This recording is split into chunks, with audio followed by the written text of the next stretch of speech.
యేసుక్రీస్తు శ్రేష్ఠ నామమున నా ప్రియ అతి ప్రియమైన సహోదరి సహోదరులకు శుభములు వందనములు తెలియచేస్తున్నాను. ఈరోజు వాగ్దానము బైబిల్ గ్రంథముల నుండి సామెతల గ్రంథము 10వ అధ్యాయము 12వ వాక్యమును ధ్యానించుకుందాము. సామెతల గ్రంథము 10వ అధ్యాయము 12వ వాక్యము. పగ కలహమును రేపును, ప్రేమ దోషములను కప్పును. పగ కలహములను రేపును, ప్రేమ దోషములను కప్పును. నా ప్రియమైన దేవుని బిడ్డలారా, ప్రేమ దోషములన్నిటినీ కప్పును, అన్నింటినీ కప్పును. అందుకే యేసయ్య మీరు ప్రేమ కలిగి ఉండుడి, నిన్ను వలన నీ పొరుగువారిని ప్రేమించుము అనే ఆజ్ఞను యేసయ్య గుర్తు చేస్తూ ఉన్నాడు. ప్రేమించుట అనగా ఏ ప్రేమ? ప్రేమలు రకరకాలుగా ఉన్నాయండి.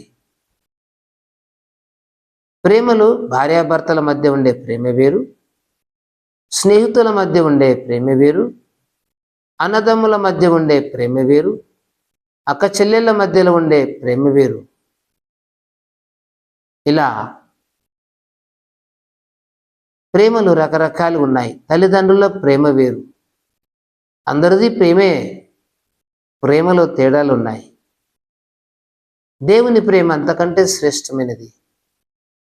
దీనిని మనము 2 కొరింథీయులకు రాసిన పత్రిక 13వ అధ్యాయంలో చూస్తాం. ప్రేమ దేవుని బిడ్డలారా, దేవుని ప్రేమ ఎంత విలువైందో కదా.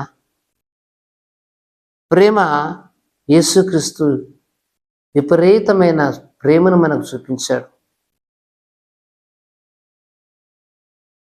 ఇర్మియా గ్రంథం 31వ అధ్యాయం 2వ వాక్యములో మనం గమనించి చూసినప్పుడు, శాశ్వతమైన ప్రేమతో నేను మిమ్మల్ని ప్రేమించుచున్నాను, విడువక మేడలో కృప చూపుచున్నానని దేవుడు సెలవిస్తున్నాడు. నా దేవుని బిడ్డ, దేవుడు ఎంత ప్రేమ గలవాడు అంటే అంత ప్రేమ గలవాడు. తల్లిదండ్రులు చూపించే ప్రేమ కంటే ఎక్కువగా చూపించేవాడు.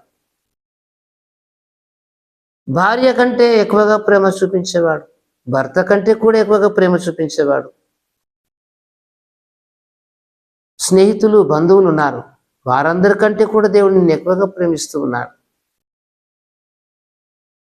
ప్రేయసి కంటే ఎక్కువగా ప్రేమించేవాడు. ప్రేయసి అంటే ఈ లోకంలో లవర్స్ అని చెప్పుకుంటారు కదా, వాళ్ళు చూపించే ప్రేమ కంటే కూడా దేవుడు ఎక్కువగా ప్రేమిస్తున్నాడు. దేవుని ప్రేమ హద్దులు లేని ప్రేమ, దేవుని ప్రేమ ఎల్లలు లేని ప్రేమ, దేవుని ప్రేమ బలమైన ప్రేమ, దేవుని ప్రేమ శాశ్వతమైన ప్రేమ. అందుకే శాశ్వతమైన ప్రేమతో నిన్ను ప్రేమించుచున్నాను.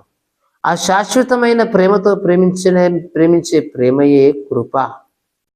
కృప అనగా ఆ ప్రేమకు హద్దులు లేవు, అంతగా దేవుని నిన్ను ప్రేమిస్తున్నాడు. అందుకే ఆయన అంటున్నాడు, నేను మిమ్మల్ని ఇంతగా ప్రేమిస్తున్నాను కాబట్టి నా ప్రేమ దేవుని బిడ్డలారా, మీరు కూడా ప్రేమ కలిగి ఉండండి. ప్రేమ దోషములన్నిటినీ కప్పుతుంది. అంటే దోషాలకి కనబడవు, దోషాలు దూరమైపోతాయి. మీరు సమాధానంగా ఉంటారు. ప్రేమ చూపండి, ప్రేమ చూపండి, ప్రేమ చూపండి అంటున్నాడు. పగ కలహములు రేపునంటున్నాడు.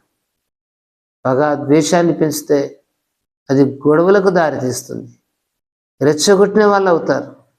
కాబట్టి ప్రేమ కలిగి ఉండడానికి ప్రయత్నించండి అంటున్నాడు. దేవుని బిడ్డలారా, దేవుని ప్రేమను మీరు కలిగి ఉన్నారా? ఉంటే మీరు ధన్యులు. చాలామంది ప్రేమ కలిగి లేరు. దేవుని యందు విశ్వాసం కలిగి ఉన్నారు, కానీ పగయు ద్వేషముతో నిండుకొని ఉన్నారు, చీకటితో నిండుకొని ఉన్నారు, కపటముతో నిండుకొని ఉన్నారు. యేసయ్య ప్రేమిస్తున్నాడు. ఆయన ప్రేమను మీరు పంచండి, ఆ ప్రేమను కలిగి ఉండండి. మీ శత్రువులను మీరు క్షమించండి. యేసయ్య మిమ్మల్ని కూడా ప్రేమిస్తాడు. ఆ ప్రేమలోని శక్తిని, ప్రేమలోని ఆనందాన్ని, ఆ కృపను మీరు పొందుకోండి.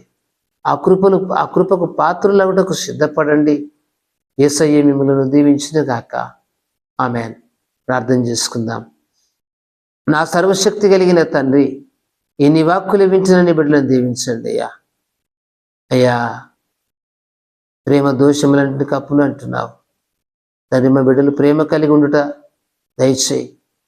నీ ప్రేమ చేత ప్రేమించే వారిగా దయచేయి.